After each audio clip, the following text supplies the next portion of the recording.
Una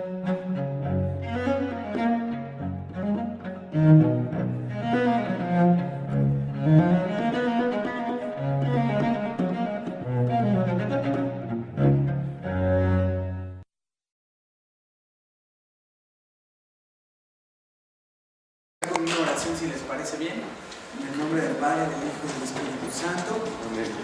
Te damos gracias, Señor, por permitirnos estar reunidos una vez más en tu nombre. Te pedimos que seas tú el que nos haga iglesia, que tu Espíritu Santo nos enamore cada vez más del cuerpo místico de Cristo, que podamos sentirnos iglesia y podamos también sentir con la iglesia. Por Cristo nuestro Señor. Amén.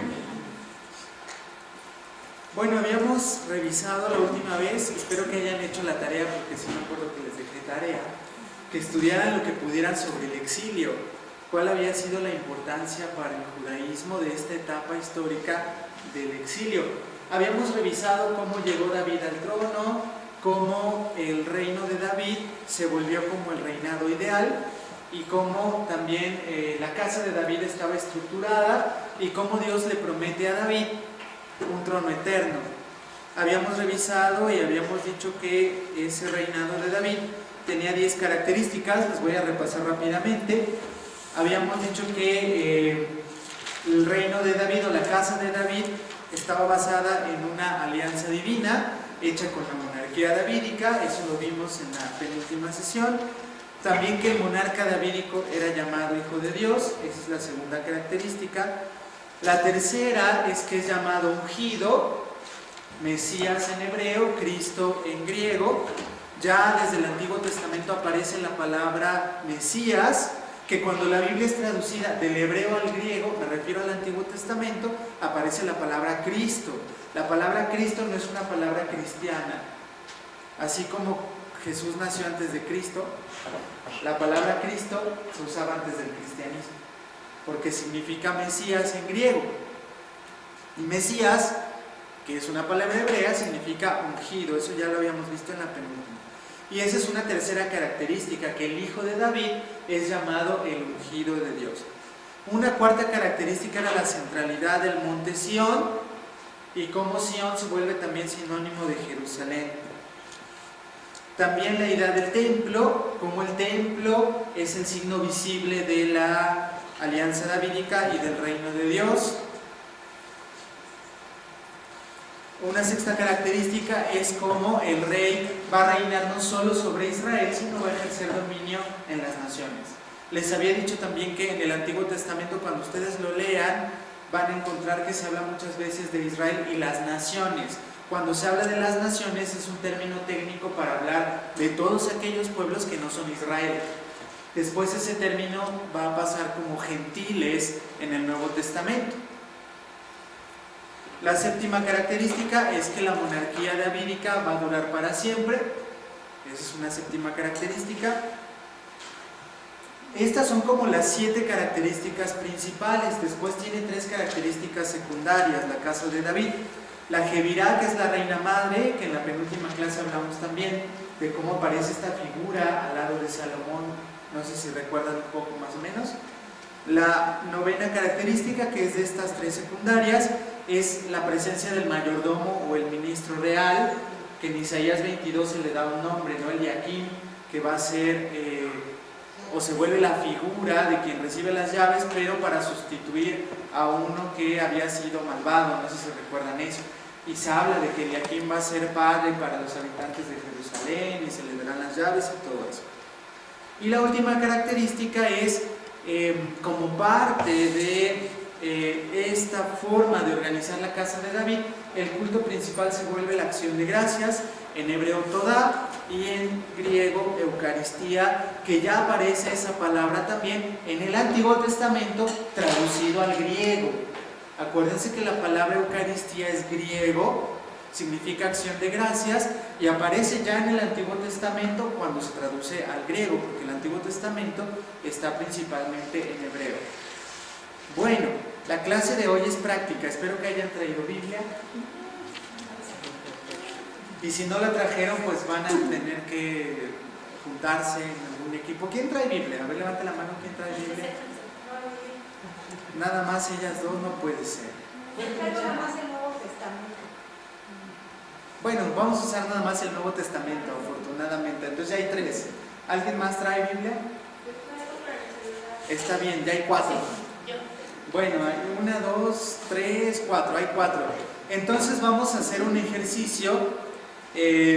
Vamos a descubrir, en eso me había quedado en la última clase, les dije que íbamos a empezar este año revisando cómo en el Nuevo Testamento se van cumpliendo las promesas hechas a David. Ese es nuestro tema, si se acuerdan, que vamos a ver cómo la iglesia y el reino de David se relacionan y en el Nuevo Testamento se cumplen las promesas. Bueno, tomen nota de esto con esos números, por favor. Vamos a hacer un ejercicio. Tomen nota de esa diapositiva con esos números. Son las 10 características de la casa de David.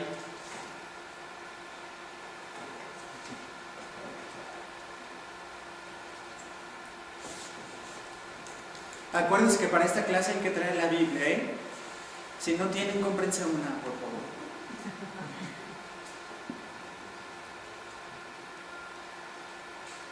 Bueno, ya anotaron o están anotando todavía.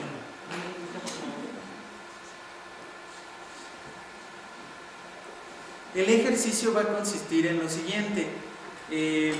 Yo les voy a dar un grupo de citas de la Biblia, del Nuevo Testamento, porque vamos a ver cómo esta estructura de la casa de David se tiene en cuenta cuando se escribe el Nuevo Testamento. Cómo los que escribieron el Nuevo Testamento tienen en cuenta todas estas cosas y cómo nos sugieren que gracias a Jesús se está cumpliendo esto, haciendo alusión a que Jesús es el verdadero hijo de David prometido. Hay evidencia, y cuando leemos la Biblia encontramos esa evidencia, que ya se esperaba que viniera el hijo de David en la época de Jesús. Había una expectativa en el pueblo judío de que se restaurara ya la monarquía de David. Por eso la gente no estaba contenta con Herodes, porque decían Herodes pretendía ser este monarca davídico, pero realmente no lo era, y entonces la gente lo veía como un usurpador a Herodes. Quiere decir, y ya hay evidencia tanto en la literatura intertestamentaria, es decir, la literatura que no es de la Biblia, pero está entre los dos testamentos, como por ejemplo en los escritos de la secta de Qumran, que es una secta judía de la época de Jesús, que el Papa Benedicto XVI dice que posiblemente Juan el Bautista pudo haber estado con los esenios, hizo un internado ahí con ellos. Así se les ha llamado a los esenios. Era una secta judía de la que se han encontrado sus escritos en unas cuevas en Qumran, cerca del Mar Muerto. Se han encontrado ruinas también de donde vivían y se sugiere que posiblemente Juan el Bautista haya sido discípulo de ellos o haya hecho un internado ahí con ellos, ¿no? Haya pagado un internado de algunos años. Los esenios. Sí, así se llaman los esenios, o así se les ha llamado, los esenios. Recordemos que en la época de Jesús hay varias sectas religiosas o varias tendencias o escuelas. Están los saduceos, cuya característica es estar del lado del poder, y estos saduceos además no creen en los espíritus ni en la resurrección. Así que esta idea de que la gente no cree en los espíritus, no crean que es nueva. Los saduceos de la época de Jesús también decían, no hay ni ángeles, ni diablos, ni espíritus, ni nada, todo es materia, dirían los saduceos. Luego están los fariseos, que sí creen en la resurrección de los muertos, creen en los ángeles, creen en los diablos, creen en el más allá. Todos son judíos, pero son escuelas de pensamiento. Los fariseos se han vuelto famosos porque Jesús dirige varias diatribas en contra de ellos. Si no saben qué es la palabra diatriba, googleenla. Dice verme elegante.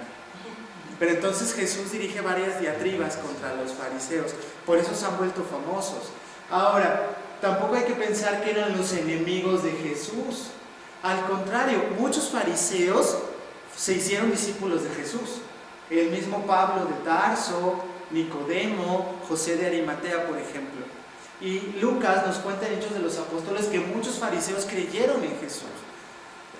Entonces, más bien podemos pensar que Jesús dirige diatribas contra ellos porque los tomaba en serio y los regaña porque dice, no es como ustedes a los que tengo que corregir. Sobre todo Jesús dice en Mateo 13, les dice a sus discípulos y les advierte, los fariseos se han centrado en la cátedra de Moisés, dice Jesús. Por lo tanto, hagan lo que dicen. Fíjense qué importancia les da Jesús a los fariseos. A veces en nuestra mente cristiana, fariseo es igual a enemigo de Jesús. Es más, ya cuando ya eres súper cristiano, súper evangelizado y todo eso, te dicen fariseo y sientes gacho. Pero si lees bien el Nuevo Testamento tendrás que sentirte orgulloso. Jesús se toma tan en serio a los fariseos que les dice a sus discípulos, fíjense, les dice, los fariseos se han sentado en la cátedra de Moisés. En alguna clase ya les dije que eso de la cátedra de Moisés literalmente es una silla que se ponía en las sinagogas de la antigüedad para simbolizar que Moisés era el maestro. Entonces Jesús dice, los fariseos se han sentado en la cátedra de Moisés. En otras palabras, Jesús está diciendo, ellos tienen autoridad para interpretar la Torá. Tal es su autoridad, dice Jesús, que les dice a sus discípulos, como los fariseos están en la cátedra de Moisés, hagan lo que dicen. Es decir, su interpretación de la Biblia es la correcta. Hagan lo que dicen. Dice Jesús, nada más no imiten sus obras, pero sí hagan lo que dicen, porque su interpretación de la Biblia es correcta. Fíjense qué valor les da Jesús a los fariseos. Y uno se pone a pensar, ¿por qué muchos fariseos se hicieron cristianos casi inmediatamente y llegaron a ser líderes de la iglesia? Quizá porque el propio Jesús interpretaba la Biblia como fariseo. Échense ese tropo al hombro. O sea, los métodos para interpretar la Biblia que usa Jesús son muy similares a los de los fariseos. Por eso las más padrísimas discusiones bíblicas que tiene Jesús son con los fariseos, no con los saduceos. A los saduceos como que ni los pela Jesús. Pero con los fariseos sí se echa unas buenas discutidas. Bien. Esos son los saduceos, los fariseos, que además eran enemigos los fariseos y los saduceos, que varias veces tanto los evangelios como los hechos de los apóstoles nos llaman la atención, que para estar en contra de Jesús y los apóstoles, los fariseos y los saduceos ahora sí son amiguitos. De hecho se unieron para acusar a Jesús de varias cosas, los fariseos y los saduceos. Pablo, que es un fariseo, en una ocasión, en uno de sus juicios, se aprovecha de su condición de fariseo y lanza, como hoy diríamos en México, un torito. Les habla de la resurrección y se ponen a discutir entre ellos y Pablo se pone así, está en el juicio y nada más se pone a ver cómo discuten. Como que lanzó un torito y para que se pusieran a discutir. Y obviamente los fariseos se pusieron al lado de Pablo. Pablo era bastante inteligente. Jesús dijo, el que te peguen en una mejilla, ponle la otra. Sin embargo, Pablo muchas veces no puso la otra mejilla en sus juicios. Eso nos da pie para pensar que Jesús quiere que lo sigamos, pero no como clones. No quiere clones sino discípulos. O sea, hay que interpretar también las palabras de Jesús. Pablo lo hizo, no siempre puso la mejilla. Incluso usó tretas para escapar de juicios por lo menos 3 o 4 veces. En el último juicio incluso apeló al César, dijo, soy ciudadano romano, así que también llévenme con el César. Y Jesús dijo, pon la otra mejilla, pero Pablo no hizo eso. Pablo dijo, a mí llévenme con el César. Bien. Entonces fíjense cómo están los fariseos y su importancia en el Nuevo Testamento. Tenemos a los saduceos y los esenios, de los que conocíamos poco por los escritos de Flavio Josefo, pero después encontraron sus escritos en 1947 en las cuevas de Qumran. Y muchos de los escritos de los esenios cuentan la expectativa que tenían de la restauración del reinado de David. Aún en algunas profecías, por ejemplo del libro del profeta Oseas o Jeremías, se habla de que va a venir o se va a restaurar el reino de David, porque recordemos que cuando el trono de David cae bajo los babilonios, pues como que esta esperanza se cambia, ¿no? Y decían, bueno, ¿qué pasó? ¿No que iba a ser eterno el reinado de David y no sé qué? Bueno, pero la expectativa nunca se quitó. De hecho, en el libro de Oseas se dice, Dios va a ser fiel a sus promesas. Aunque parezca que el reinado de David se cayó, aguas porque no. Ahí viene de nuevo. Bueno, ¿ya notaron ahora sí las 10 características de la casa de David? Muy bien, ahora por favor júntense con los que traen Biblia. Levanten la mano los que traen Biblia. Por favor, júntense como en equipos. Y a quien me entregue, el equipo que me entregue primero el siguiente ejercicio, le voy a dar un premio en la siguiente clase.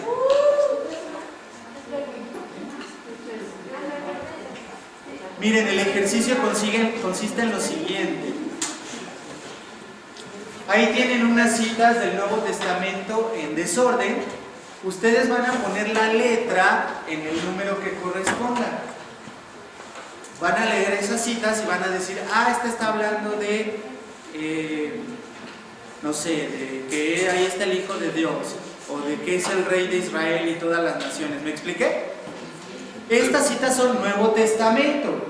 Las características son del Antiguo Testamento, ¿se acuerdan? Pero en estas citas de la Biblia vemos cómo se va cumpliendo cada una de esas cosas. Entonces relacionen ambas y van a poner en cada número la letra, por favor. Y me entregan ese ejercicio. Y al equipo que me lo entregue primero le va a tocar un premio en la siguiente clase. Y a los demás también, pero chiquito. Bueno, tenemos unos 15 minutitos, ¿está bien? Es en equipo, se vale que se hablen, se saluden.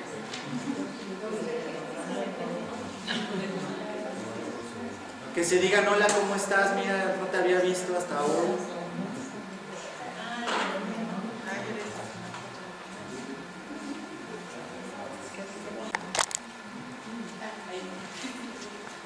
Entonces, anotando estas citas ya tenemos pues el cuadro completo, ¿no?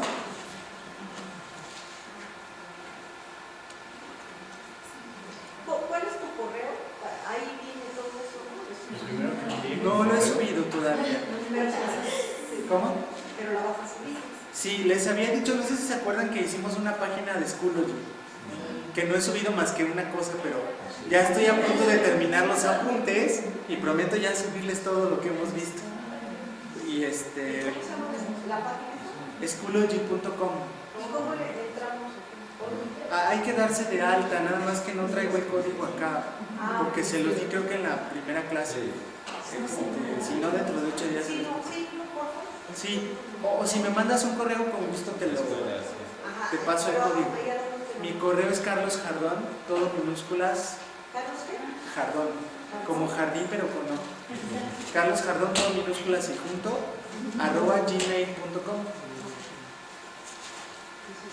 Bueno, aquí están las demás citas.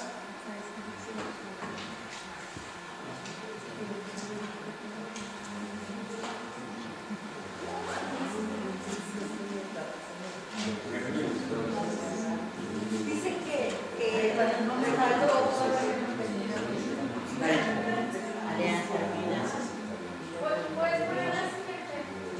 No. Es que ahí les faltó ahorita.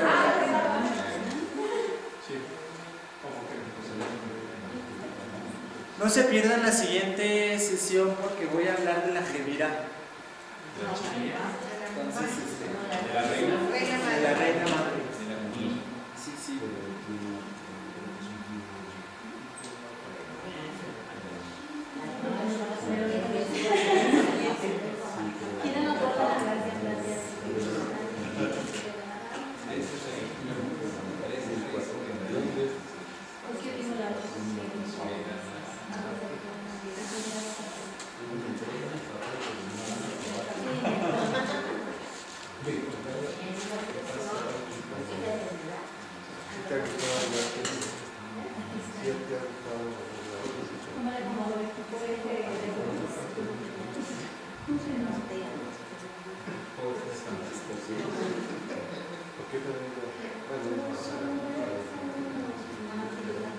Noto que también hay quizá necesidad de que veamos algunos temas muy básicos de la Biblia, me parece.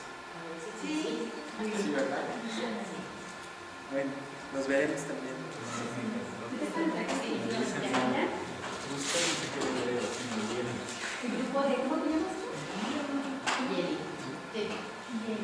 ¿Ya puedo cambiarle?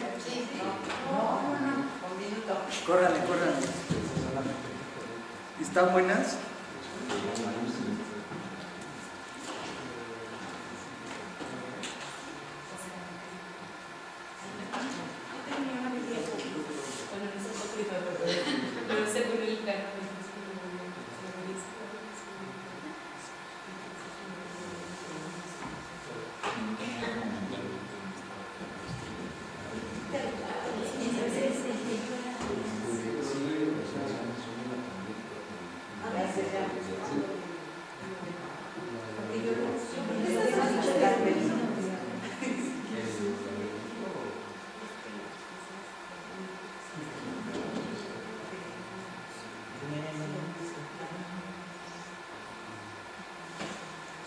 Bueno, me dicen cuando le cambie, ¿eh?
Bueno, espero que les haya gustado esta clase, esta dinámica.